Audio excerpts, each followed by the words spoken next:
कुछ महीने ऐसे ही कमाई होती रही तो वो दिन दूर नहीं जब मेरे बंटू का इलाज हो जाएगा और वो पूरी तरह ठीक हो जाएगा। बंटू दिनेश का 7 साल का बेटा था और उसके दिल में छेद था। उसके ऑपरेशन के लिए डॉक्टर ने काफी खर्चा बताया था। दिनेश जब भी शाम को घर लौटता तो बंटू अक्सर उससे पूछता, पापा आपने मेरे इलाज के लिए पैसे जोड़ लिए क्या? अब कुछ ही महीनों की बात है बेटा, मैं जल्दी ही तेरे इलाज के लिए पैसे जोड़ लूंगा। ऊपर वाले की दुआ से अपना पेप्सी पानी पूरी का धंधा बहुत अच्छा चल रहा है। सच्ची पापा? फिर तो मैं भी आपके साथ खेल सकूंगा, दौड़ूंगा, भागूंगा और आप देखना फिर तो रेस में मैं ही फर्स्ट आऊंगा। दिनेश की बीवी संध्या जब भी अपने बेटे को ये कहते सुनती तो वो कहती, तू बिल्कुल भी परेशान मत हो बंटू, मैं रोज मंदिर जाकर तेरे ठीक होने के लिए भगवान से प्रार्थना करती हूँ। तू देखना भगवान तुझे बहुत जल्द ठीक कर देंगे। एक दिन दिनेश के ठेले पर हीरो नाम का अधेड़ उम्र का आदमी उसकी पानी पूरी चखने आता है। वो नशे में होता है, तभी उसकी नजर दिनेश के गल्ले पर जाती है। किसी ने ठीक ही कहा था इसके बारे में, इसका गल्ला तो लबालब नोटों से भरा हुआ है भाई। हीरो एक ठग, शराबी और जुआरी किस्म का आदमी था। उसका काम ही लोगों को ये सब बुरी लत लगाना था। दिनेश के भरे गल्ले को देखने के बाद हीरो उससे कहता है, अरे सुना है कि तेरे बेटे को कोई बड़ी बीमारी है, है? और उसके इलाज के लिए तुझे लाखों चाहिए? हाँ भाई सही सुना है, मुझे मेरे बेटे के इलाज के लिए कई सारे पैसों की जरूरत है। तो तुझे क्या लगता है इस ठेले से तू लाखों रुपए कम समय में कमा पाएगा? इसके लिए तो तुझे कई साल लग जाएंगे। हाँ लेकिन इसके अलावा मैं और कर भी क्या सकता हूँ भाई? देख इसमें मैं तेरी मदद कर सकता हूँ। अगर तुझे हफ्ते भर में ही 5 लाख रुपए कमाने हो तो मुझे आकर मिल लेना।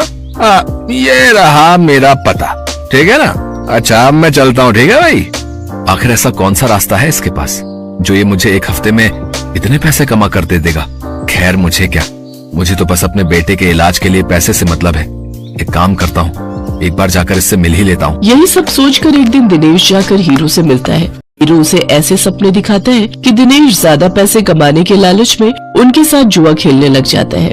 कल मैंने 1000 रुपए लगाकर 2000 कमाए थे। ऐसा करता हूँ आज ठेले की सारी कमाई ही लगा देता हूँ, एक दिन में डबल कमाई हो जाएगी। धीरे धीरे दिनेश को जुए के साथ साथ शराब की लत भी लग जाती है। शराब की लत उसे ऐसी लगती है कि उसका अपने काम में मन ही नहीं लगता और वो ठेले पर खड़ा होकर भी शराब के नशे में डोलता रहता है। भैया एक प्लेट लगाना तो। अरे लगता है इस आदमी ने तो शराब पी रखी है। चलो चलो हमें नहीं खानी इसकी पानी पूरी, चलो दूसरी वाली पानी पूरी खाने चलते हैं। धीरे धीरे दिनेश के सभी ग्राहक कट जाते हैं और वो सभी दूसरे पानी पूरी वालों के पास जाकर पानी पूरी खाते हैं। ये देख भोला और राजू बहुत खुश होते हैं। देखा भोला, अपनी चाल कामयाब हो गई ना? बिल्कुल सरकार, अब देखना उसकी पानी पूरी की तरफ तो कोई देखेगा भी नहीं, सब अपनी ही पानी पूरी खाएंगे।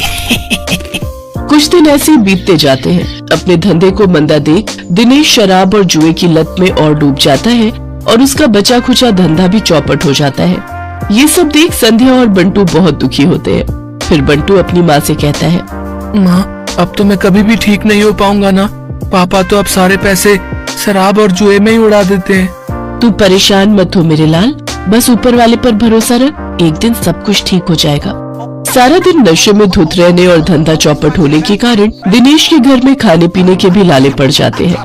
माँ अब तो घर में खाने के लिए भी कुछ नहीं बचा, अब तो लगता है भूख से ही हम सब मर जाएंगे। ऐसा नहीं कहते मेरे बच्चे, सुख दुख तो जीवन का हिस्सा है। आज बुरा वक्त आया है, कल अच्छा वक्त भी आएगा। ऐसे ही कुछ समय और बीत जाता है। फिर एक दिन उस बाजार में एक आदमी आता है जो सबको पर्चे बांट रहा होता है। तभी वो दिनेश के ठेले पर आता है। अरे सुनो भाई, पेप्सी पानी पूरी वाले, हमारे सेठ मंगल राम चाट भंडार वाले की तरफ से एक प्रतियोगिता होने जा रही है जिसमें सभी चाट वालों के बीच कंपटीशन होगा। जो भी इस प्रतियोगिता को जीतेगा उसे पूरे 5 लाख इनाम और साथ ही हमारे मशहूर मंगल राम चाट भंडार वाले बाजार में एक स्टॉल भी लगाने को मिलेगा। मंगल राम चाट भंडार बाजार, वहाँ तो बड़े बड़े लोग आते हैं चाट खाने के लिए। अरे तभी तो कह रहा हूँ, अगर जीत गए तो रोज की अच्छी खासी कमाई होगी और 5 लाख मिलेंगे वो अलग। मंगल राम चाट भंडार कोई ऐसी वैसी जगह नहीं थी, बल्कि शहर का फेमस चाट बाजार था जहाँ शहर के बड़े बड़े लोग चाट खाने आते थे और कई टूरिस्ट भी वहाँ आते थे। उस बाजार में चाट लगाने वालों की अच्छी खासी कमाई होती थी। लेकिन ये सब बातें जानते हुए भी दिनेश उस प्रतियोगिता में कोई खास दिलचस्पी नहीं दिखाता। मंगल चाट भंडार है तो मुझे क्या, मैं जहाँ हूँ वहीं ठीक हूँ, मुझे इन सब से कोई फर्क नहीं पड़ता। उधर भोला और राजू उस कंपटीशन के बारे में सुनकर आपस में कहते हैं, सुन भोला, इस कंपटीशन को तू जीते या मैं, मुझे कोई फर्क नहीं पड़ता, बस कोई और नहीं जीतना चाहिए। हाँ भाई, बस एक उस दिनेश का ही डर था, लेकिन वो तो हमारी कृपा से फेल हो चुका है, तो अब हम दोनों के अलावा उस कंपटीशन को कोई जीत ही नहीं सकता। अगले दिन हीरो भोला और राजू से मिलने आता है। क्यों भाई, मान गए ना मुझे? आखिर मैंने शराब और जुए की लत लगाकर उस दिनेश के धंधे को चौपट कर ही दिया भैया। तुम्हारे एक बार कहने से ही तुम्हारे दुश्मन को कैसे ढेर कर दिया मैंने। अगर वो ढेर नहीं होता तो हमारा धंधा आबाद कैसे होता भाई? उसकी पेप्सी पानी पूरी ने तो हम लोगों का धंधा ही चौपट कर दिया था भाई। तभी उनकी ये सारी बातें दिनेश सुन लेता है और अपने किए पर उसको बहुत पछतावा होता है। मैं भी कितना बेवकूफ था जो इन पाखंडियों के झांसे में फंस गया और बर्बाद हो गया, लेकिन अभी भी कुछ नहीं बिगड़ा है। मैं इन सबको मजा चखाऊंगा, मैं इस प्रतियोगिता में हिस्सा जरूर लूंगा। यही बात मन में ठाने दिनेश उस चाट प्रतियोगिता में हिस्सा लेता है और अपनी पेप्सी वाली पानीपुरी की रेसिपी से इस कॉन्टेस्ट को जीत लेता है, जिससे उसे 5 लाख का इनाम मिल जाता है। साथ ही मंगल चाट भंडार में स्टॉल लगाने के लिए जगह भी। इनाम से मिले पैसों से वो अपने बेटे का इलाज करवाता है।